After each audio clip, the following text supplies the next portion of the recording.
जय हिंद एस्पिरेंट्स। मैं पंकज सिंह पवार आप लोगों के लिए लेके आया हूं एक exclusive video on behalf of TDC, जहां पे हम देखेंगे स्पॉटिंग एरर्स के कपल ऑफ क्वेश्चंस, जिससे कि हम जान पाए कि स्पॉटिंग एरर्स को एनडी इंग्लिश में कैसे किया जाता है।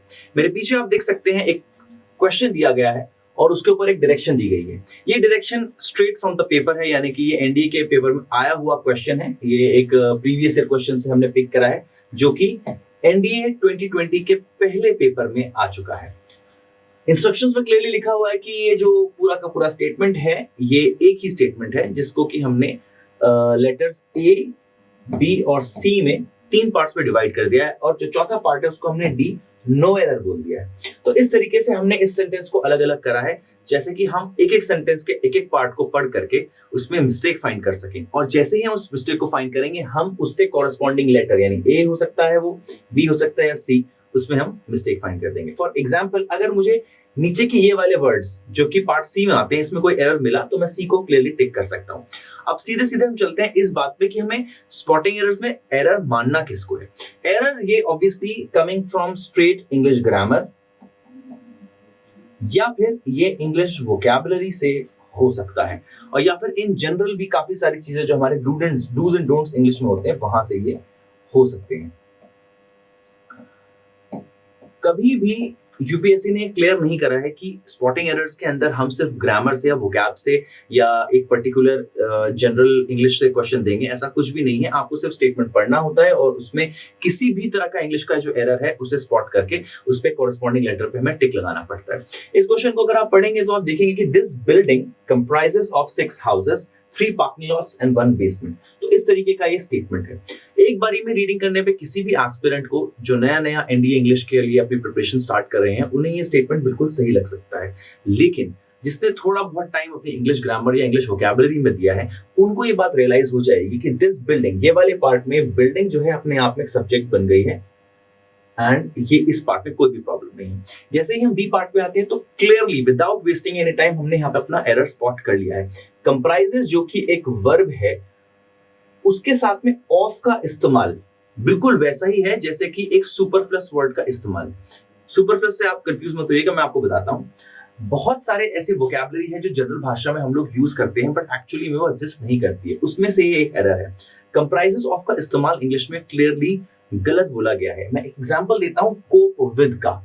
जिस तरीके से काफी लोगों को आपने बोलते हुए अपने इर्द गिर्द सुना होगा कि लाइफ में मेरे बहुत कुछ चल रहा है and I can not cope up with it, तो वो बिल्कुल गलत होता है कोप अप का इस्तेमाल। एक्चुअली में जो अप है ये सुपरफ्लस है, यानी कि एक एक्स्ट्रा वर्ड हमने खुद से इंडियन इंग्लिश यूजर्स ने उसमें जोड़ लिया है, जो कि पूरी तरीके से इंग्लिश में मान्य नहीं है। ये इंग्लिश के दायरे के बाहर है और ये एक एरर है। उसी तरीके से कंप्राइजेस ऑफ भी एक जनरल इंग्लिश का एरर है, जो काफी सारे लोग बोल देते हैं ऐसा कि दिस बिल्डिंग कंप्राइजेस ऑफ, या दिस व्हीकल कंप्राइजेस ऑफ, या फिर this whole stadium comprises of, बताने के लिए। कंप्राइजेस का यूज ऑब्वियसली इंग्लिश में हम करते हैं जब हम बोलते हैं कि ये एक पर्टिकुलर जो चीज है ये इतनी सारी चीजों के सम्मिलन से बनी है, लेकिन वहां पे ऑफ का इस्तेमाल सुपरफ्लस यानी कि एक्स्ट्रा है, जिसकी बिल्कुल कोई भी रिक्वायरमेंट नहीं है। तो यानी कि ये एरर आ गया है हमारे इंग्लिश ग्रामर से स्ट्रेट अवे। तो आप बी वाले पार्ट में टिक करके आगे बढ़ सकते हैं। इस क्वेश्चन के करते ही साथ आई एम श्योर आपको ये भी रियलाइज हुआ होगा कि जो लेवल ऑफ इंग्लिश इंडिया मांग रहा है वो कोई बहुत ही ज्यादा हाई लेवल नहीं है। ये चीज कोई भी इंसान जिसने कि ग्रामर पे थोड़ा बहुत काम करा हो अपने, and at the same time preposition जो टॉपिक है अपना वो ठीक से पढ़ा हो, वो इस चीज को आराम से स्पॉट कर सकता है। अब चलते हैं नेक्स्ट क्वेश्चन पे। नेक्स्ट क्वेश्चन भी हमारा स्पॉटिंग एरर क्वेश्चन ही है। ये भी एनडीए 2020 का पहले पेपर से दिया गया क्वेश्चन है। ये भी एक पीवाईक्यू ही है, जो कि प्रीवियस ईयर क्वेश्चन है। Again the direction is the same, वही डायरेक्शन है।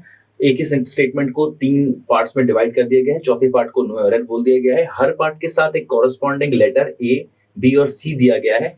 आपको सारे स्टेटमेंट्स को पढ़ना है और जहां पे भी एरर आपको नजर आए उस एरर वाले पार्ट में आपको कॉरेस्पॉन्डिंग लेटर को टिक करना है। स्टेटमेंट कहता है I look forward to meet you. अब यहां पे अगेन थोड़ा सा पार्ट प्ले करेगा हमारा प्रेपोजिशन। टू के साथ हमेशा वर्ब की इंफिनिटिव यानी कि वर्ब की फर्स्ट फॉर्म का इस्तेमाल नहीं करा जाता है। टू के साथ हमेशा वर्ब की फोर्थ फॉर्म यानी कि वर्ब की आईएनजी फॉर्म का इस्तेमाल किया जाता है। तो जो इसमें वर्ब लगी हुई है मीट, ये फर्स्ट फॉर्म में, इसे हमको कन्वर्ट करना चाहिए था बेसिकली वर्ब की फोर्थ फॉर्म में, जिसको हम कहते हैं आईएनजी फॉर्म यानी कि मीटिंग। सेंटेंस स्टार्टिंग से एंड तक अगर आप पढ़ेंगे तो आई जो है वो सब्जेक्ट बन जा रहा है, which is very good. Look forward अपने आप में एक फ्रेजल यूज है जहां पे हम बोलते हैं कि मैं आशा कर रहा हूं या मैं एक्सपेक्ट कर रहा हूं, मैं ये एक्सपेक्ट कर रहा हूं फ्यूचर में आपसे मिलने के लिए। हिंदी में बोलना उसे मिलने के लिए हो जाता है, लेकिन अंग्रेजी में अगर हम बात करें तो टू मीट की जगह पे हम टू मीटिंग का इस्तेमाल करते हैं, यानी कि स्ट्रेट अवे प्रॉब्लम जो है वो पार्ट बी में है।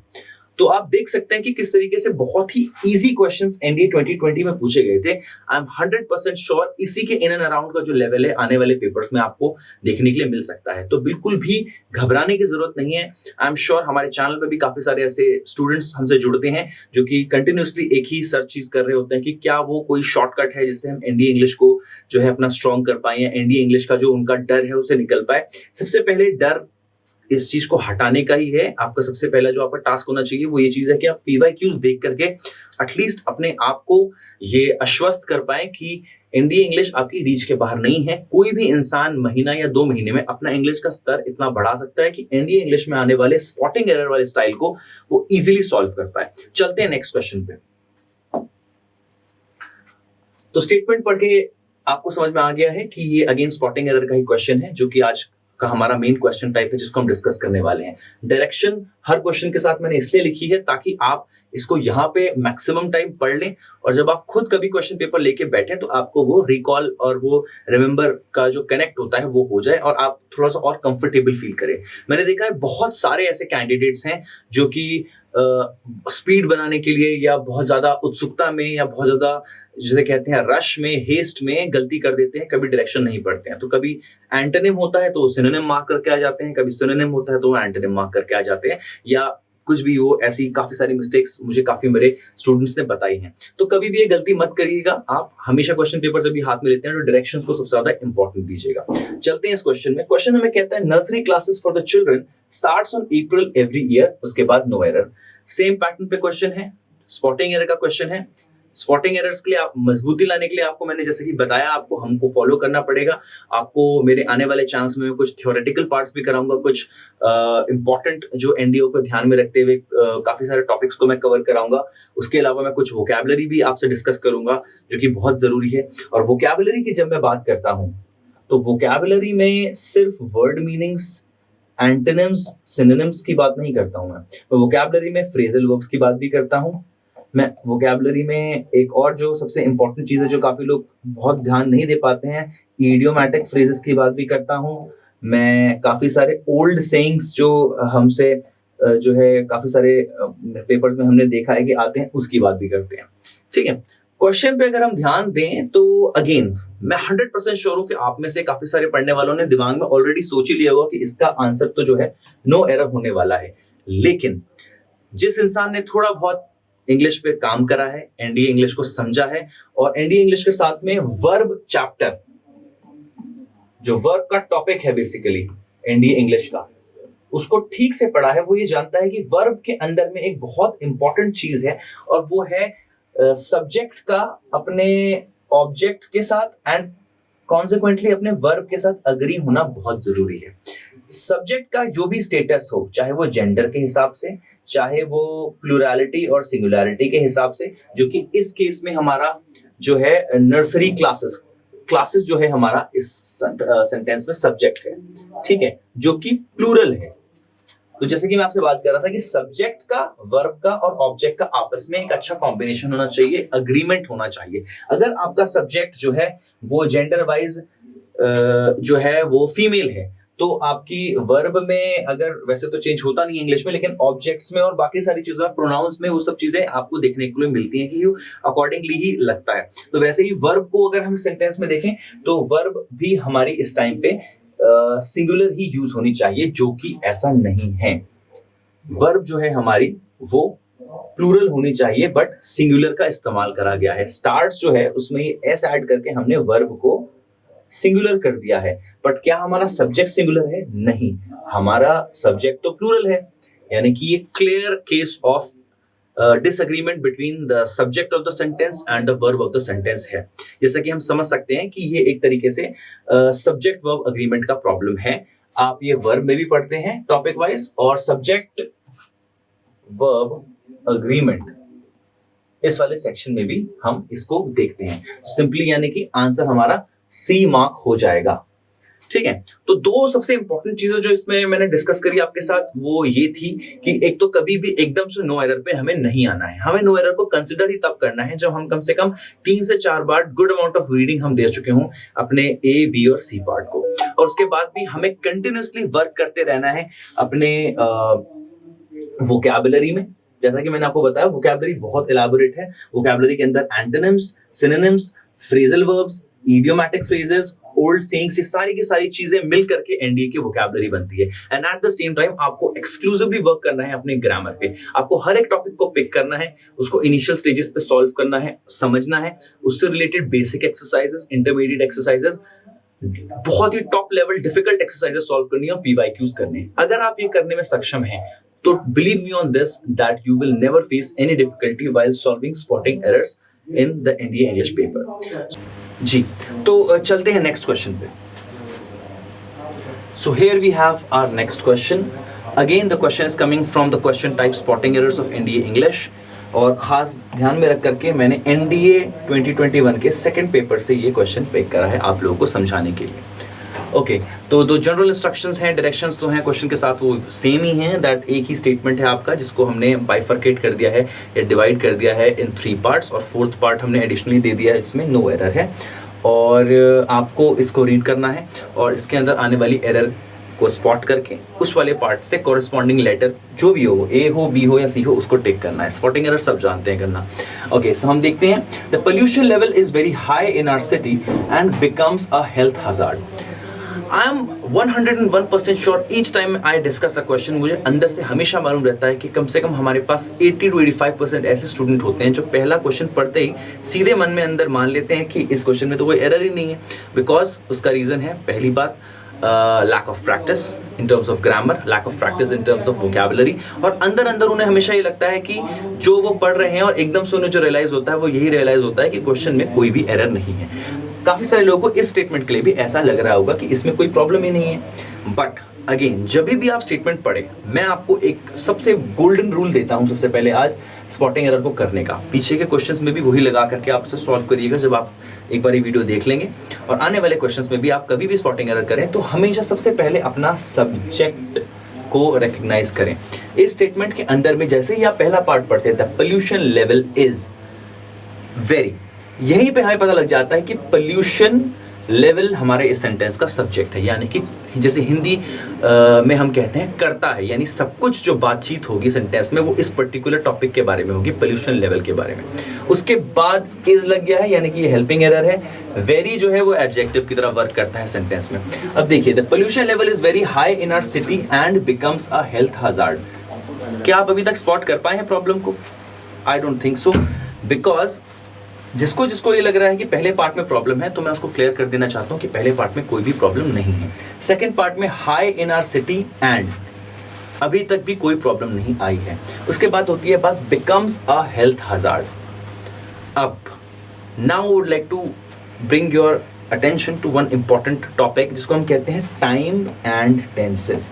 जिसने कभी भी टाइम एंड टेंसेस को थरोली पढ़ा है वो इजीली इस चीज को समझ सकता है कि यहाँ पे बिकम्स का यूज गलत है। Why? Because the pollution level is very high in our city। ये जो यहाँ से यहाँ तक का जो डिस्कशन है वो हमें बता रहा है कि ये बात कर रहा है एक ऐसी चीज की जो ऑलरेडी एग्जिस्ट कर रही है। बिकम्स का मतलब होता है बन जाता है, यानी कि ये बात कर रहा है प्रेजेंट इंडेफिनिट टेंस की। जब वो बोलता है बिकम्स, जैसे for example everything becomes a problem if it is overdone. हर चीज जो कि बहुत ज्यादा मात्रा में कर दी जाए वो एक प्रॉब्लम बन जाती है। तो वहां पे बिकम्स ठीक है क्योंकि वहां पे प्रेजेंट इंडेफिनिट टेंस पे बात चल रही है। यहाँ पे जो बात चल रही है वो ऑलरेडी होती हुई सिचुएशन की बन रही है। तो इस तरीके से यानी कि यहाँ पे वर्ब जो है हमारी बिकम्स, इसका मतलब होता है हो जाना किसी चीज का, उसमें प्रॉब्लम है। हेल्थ हजार्ड हमारे सेंटेंस पे ऑब्जेक्ट है। तो आप देख सकते हैं the pollution level is very high in our city comma and, यहाँ तक कोई प्रॉब्लम नहीं है। इस पार्ट को हमें कंप्लीटली चेंज करके इसका बिकम से चेंज करना पड़ेगा। तो यानी कि यहाँ पे हमें ध्यान में रखना पड़ेगा कि जो हम बात कर रहे हैं वो ऑलरेडी एग्जिस्टिंग पोल्यूशन लेवल जो कि बहुत हाई हो चुका है उसके बारे में वो बोल रहा है। The pollution level already high है एंड इज बिकमिंग, यानी कि बनता जा रहा है, बनता जा रहा है। ये जो है इस तरह की रिक्वायरमेंट है इसकी बिकमिंग की, इस फॉर्म को हमें यहाँ पे इस्तेमाल करना पड़ेगा विद हेल्पिंग वर्ब, और तब जाकर के इस सेंटेंस में जो सेंस की मैं बात करता हूँ हमेशा और जो लॉजिक्स की मैं बात करता हूँ वो सेटिस्फाई हो पाएगा और इस तरीके से ये सेंटेंस कंप्लीट हो जाएगा। तो आप अगेन मैं आपको रिमाइंड कराना चाहता हूँ कि ये सेंटेंस कोई बहुत ज़्यादा डिफिकल्ट नहीं है। अगर मैं सेंटेंस को जो है इस क्वेश्चन के लेवल को अगर मैं रेट करूं तो 5 में से मैं से 2 मार्क्स ही दूंगा। ये कोई बहुत डिफिकल्ट लेवल नहीं है। अगर आप कंटिन्यूसली ग्रामर प्रैक्टिस कर रहे हैं घर पे, हमारे साथ डीडीसी से जुड़ रहे हैं, तो आपको इस तरह के क्वेश्चंस बहुत इजी लगेगा करने के लिए, और आपको ये भी रियलाइज हो जाएगा एक टाइम पे कि एनडीए इंग्लिश में जो लेवल ऑफ रिक्वायरमेंट है it is easily achievable. So with this information I would like to close my video and I would like to thank you all for watching my video. Please like, subscribe and comment below if you like this video and if you believe that in some or the other way we have made a change or have added some positivity to your journey. Thank you very much.